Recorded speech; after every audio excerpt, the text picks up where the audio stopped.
Donc c'est un rendez-vous annuel pour promouvoir le commerce, l'économie entre les deux pays. Cette année, nous mettons l'accent sur le Québec et aussi nous avons le privilège de l'organiser en partenariat avec l'OACI.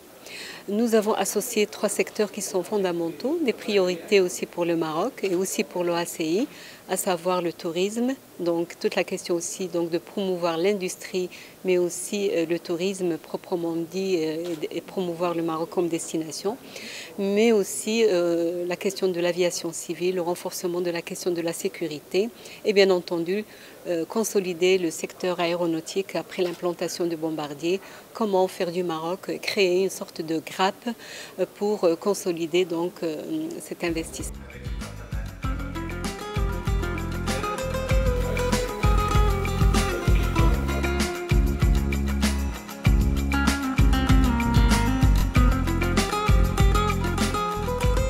Le deuxième objectif, c'est aussi présenter le Maroc non seulement comme une terre d'investissement, mais également comme une plateforme de rebondissement, puisque le Maroc est absolument la porte d'entrée pour l'Afrique, ce qui conforte aussi la politique menée par Sa Majesté le Roi du renforcement de la coopération sud-sud, et où le continent africain, le Maroc est très présent, et donc nous voulons aussi faire bénéficier de tout le continent africain de toutes les actions menées par le Maroc.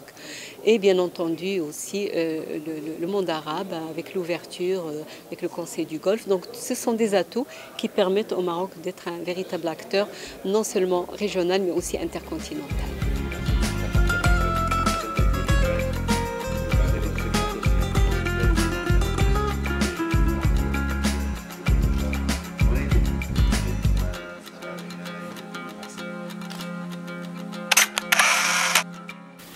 Très heureux de participer aujourd'hui à l'ouverture de ce forum économique en tant que représentant du gouvernement du Québec.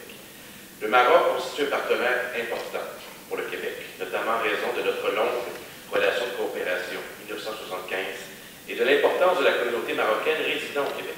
Nous avons échangé essentiellement sur ce qui nous rapproche, c'est-à-dire 2 destinations fantastiques, l'une de neige et de sirop d'érable, l'autre de sable et de miel.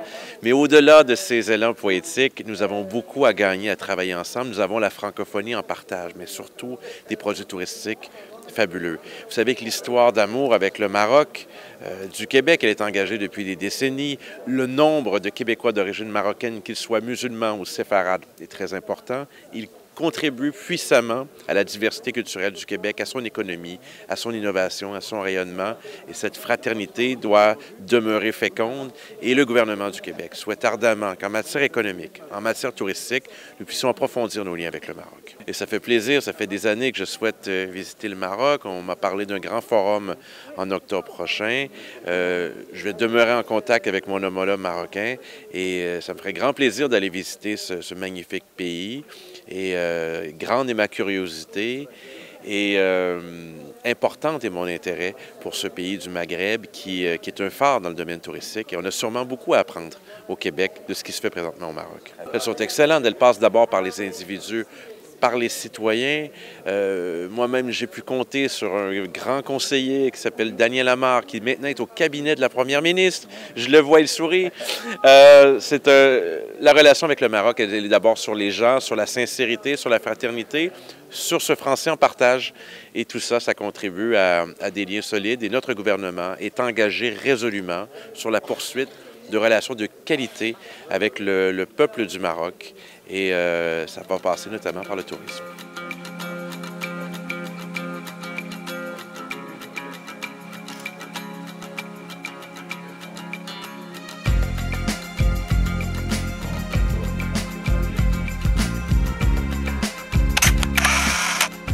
En fait, ça fait un plaisir de rencontrer M. Haddad, le ministre du Tourisme marocain. Nous avons échangé tout d'abord sur la politique économique.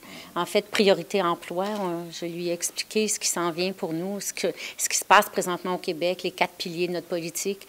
J'ai discuté plus en détail de la politique industrielle dont je m'occupe, de nos axes de développement économique dans cette politique. Et nous avons discuté de partenariats possibles. Vous savez que le Maroc veut développer toute une filière, une grappe industrielle autour de l'aéronautique. Bombardier est installé là-bas. Il y aurait intérêt à ce que d'autres entreprises québécoises de cette grappe s'installent également au Maroc. On a discuté de tourisme, qui est naturellement le dossier de M. le ministre, et de son intérêt à attirer des investissements en tourisme. Alors, c'est le but de la rencontre et nous avons conclu que nous étions pour continuer ce partenariat avec Madame l'ambassadrice qui l'accompagnait pour regarder les possibilités de déboucher ou de développement des entreprises québécoises au Maroc et du tourisme marocain. La présence des deux ministres auprès de Monsieur le ministre Haddad, qui est bien sûr notre invité d'honneur, consolide justement cette vision, révèle combien le Maroc est important pour le Canada et pour le Québec. Bien entendu, grâce aussi à une communauté de 120 000 Marocains de confession musulmane et juive. Donc autant d'atouts pour promouvoir cette relation et essayer de la hisser à un niveau stratégique. Donc la discussion a porté essentiellement sur comment créer un mécanisme de consultation pour bénéficier donc d'un échange, pour enrichir notre expertise commune et comment échanger les informations et comment créer un mécanisme pour booster le tourisme, l'industrie aéronautique au Maroc. Ça a été un petit peu le fondement des débats entre les ministres. Écoutez, c'est un forum intéressant, c'est un forum qui regroupe aussi bien l'aviation que le tourisme. Donc les débats étaient intéressants, les présentations étaient riches et j'ai contribué en parlant un peu du Maroc et de la position du Maroc, surtout avec les réformes qui ont été impulsées par Sa Majesté, et également de notre stratégie en matière de tourisme.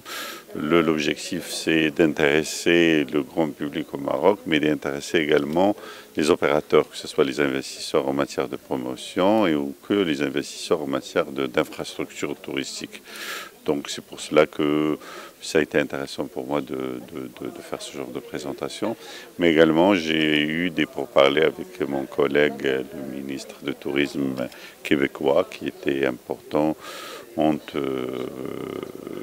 point de vue de le renforcement des relations entre le Maroc et le Québec et le Canada en général. Et également la mise en place peut-être d'un partenariat beaucoup plus structuré pour l'échange d'expériences en matière de développement de tourisme, en matière de la qualité. Donc j'ai eu également l'occasion de parler avec la ministre de l'Industrie et j'ai promis de relayer l'information à mon collègue, le ministre du Commerce et de l'Industrie marocain, par rapport aux avancées qui existent, également le plan qui existe au niveau du Québec par rapport à la question de l'industrie, un peu la transition vers l'économie verte, l'utilisation de l'électrique dans tout ce qui est moteur et engin, donc tous les développements qui se font et comment il peut y avoir un partage de l'expérience, surtout que le Maroc maintenant va utiliser une énergie qui est clean et pourquoi pas également se convertir en matière d'engins et d'automobiles en électricité, ce qui est quelque chose qui va être moins polluante et puis qui dégage moins de gaz qui est néfaste pour l'environnement. Donc voilà, c'est une matinée assez riche, très riche qu'on a eue, donc bien organisée par l'ambassade. Je salue l'effort qui a été fait par l'ambassade dans ce sens-là.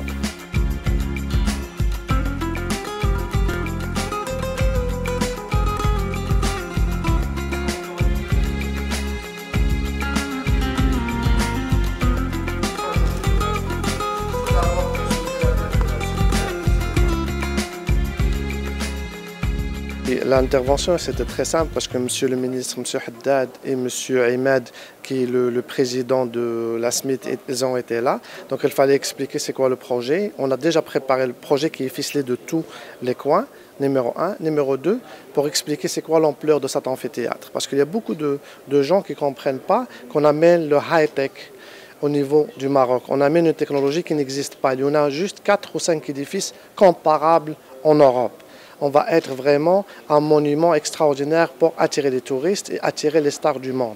Donc l'investissement, pour parler juste de ça, l'investissement, on parle de 260 millions pour un amphithéâtre de 20 000 sièges avec 140 loges qui va permettre à tous les stars du monde qu'ils peuvent se produire dans notre pays. Mais en plus de ça, puisque notre touristes, les gens qui sont nord-américains, ça veut dire les Américains et les Canadiens, ils veulent des spectacles de qualité, nous serons capables de leur offrir par rapport à ça.